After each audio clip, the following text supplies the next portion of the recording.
अस्सलाम वालेकुम student, computer science class 10 और हमारा आज का लेक्चर है लेक्चर नंबर 4 जिसमें हमने चैप्टर नंबर 1 को कंटिन्यू किया हुआ है। स्टूडेंट से प्रीवियस लेक्चर में हम टाइप्स ऑफ एरर पढ़ रहे थे जिसमें हमने सिंटैक्स एरर और रन टाइम एरर पढ़ लिया था। एरर की अगली कैटेगरी है लॉजिकल एरर। लॉजिकल एरर क्या है? These error occur when the programme follow a wrong logic. कोई रॉन्ग लॉजिक अगर इम्प्लीमेंट हो जाए तो इस केस में जो एरर आता है that error is called the logical error. Student logical error को समझने के लिए छोटी सी अगर एग्जांपल मैं यहां पे लिख दूं कि सम इज इक्वल टू 5 - 3।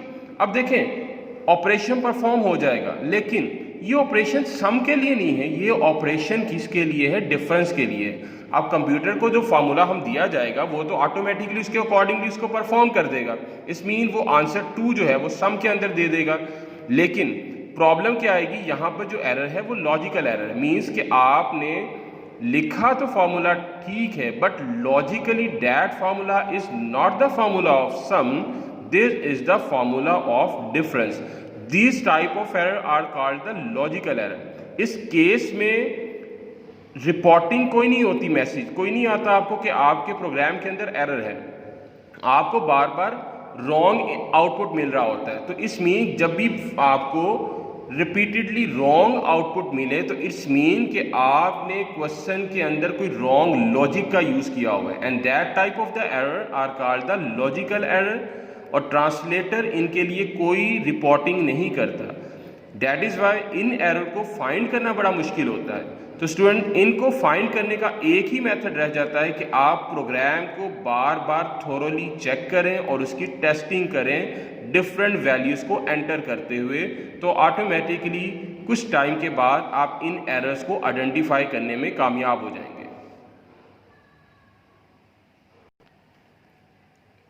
स्टूडेंट्स के बाद हमारा 7th स्टेप है इम्प्लीमेंट द प्रोग्राम। पिछले स्टेप तक हमने क्या कर लिया था? प्रोग्राम बना लिया था, प्रोग्राम की टेस्टिंग कर ली थी, प्रोग्राम की डीबगिंग कर ली थी।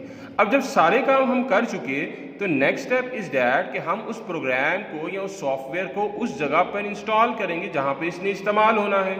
तो it's mean after testing it must be installed at a site where it will be use, कि हमें इस जगह पर इसको यूज करना है, जहां इंस्टॉल करना है जहां पर इसको इस्तेमाल होना है। तो that process is called the implementation.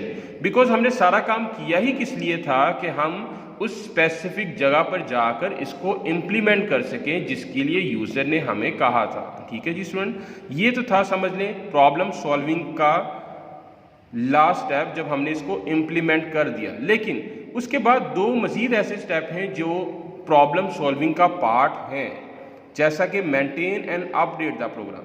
Student आप बहुत सारी एप्लीकेशंस इंस्टॉल करते हैं मोबाइल पर, आपने नोट किया होगा कि कुछ टाइम के बाद आपको अपडेट करने के लिए कहा जाता है। स्टूडेंट तो इस अपडेट का मतलब क्या होता है? मीन्स के उस सॉफ्टवेयर के अंदर बनाने वाली मैन्युफैक्चरिंग कंपनी ने कुछ एडिशनल फैसिलिटीज़ जो हैं, एडिशनल फीचर्स ऐड किए हैं। जब आप उसको अपडेट करते हो तो आप उस एडिशनल फीचर को यूज़ कर सकते हो। तो that is the update the program. कि प्रोग्राम को जब आपने इम्प्लीमेंट कर लिया तो इसका ये मतलब ये बिल्कुल नहीं कि आप उसको इंस्टॉल कर दें और भूल जाएं और साल उसको यूज़ करते रहें। बिकॉज आपको पता है कि नए नए हार्डवेयर, न्यू सॉफ्टवेयर आते जाते हैं, तो आपको अपने सॉफ्टवेयर को अपडेट करना उन हार्डवेयर के साथ काम करने के लिए ज़रूरी होता है। तो इस मीन के update is the process of upgrading the program को अपग्रेड करना सो डैट ये न्यू हार्डवेयर और सॉफ्टवेयर के साथ मिलकर अपनी वर्किंग अच्छे तरीके से दे सकें। एक स्टूडेंट बड़ा ही इंपॉर्टेंट पॉइंट कि मेंटेनेंस किस चीज़ पे डिपेंड करता है? कंप्लीट डॉक्यूमेंटेशन पर। अब डॉक्यूमेंटेशन क्या होती है? हालांकि प्रोग्राम सॉल्विंग के अंदर इसका पार्ट नहीं है, बल्कि ये बहुत इंपॉर्टेंट एक पॉइंट है कि जब आप प्रोग्राम बनाना शुरू करते हो और उस बनाने के दौरान जिन जिन स्टेप से होते हुए आपने प्रोग्राम को बनाया, आप उसके लिए एक मुकम्मल डॉक्यूमेंट प्रिपेयर कर लेते हो। डेली लाइफ में भी आपको पता है कोई भी प्रोजेक्ट करने से पहले आप उसकी डॉक्यूमेंटेशन करते हो, फिर उसके बाद अपना टास्क परफॉर्म करते हो।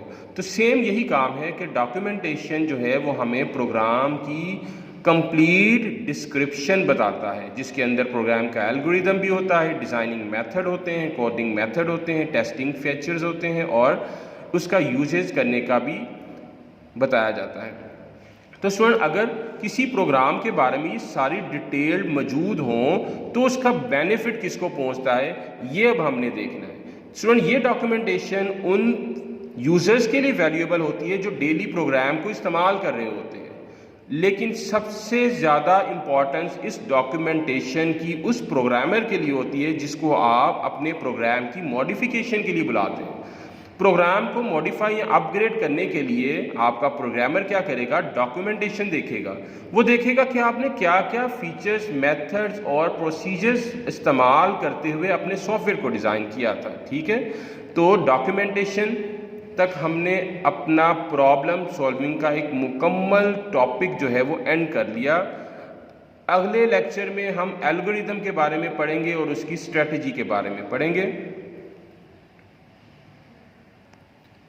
स्टूडेंट ये लॉजिकल एरर का जो आपने पॉइंट करना है वो मैंने मार्क आपको सामने किया हुआ नज़र आ रहा होगा रेड पॉइंटर से यहाँ तक, और उसके बाद यहाँ से नेक्स्ट पेज जो भी मैं आपको शो करता हूँ जी।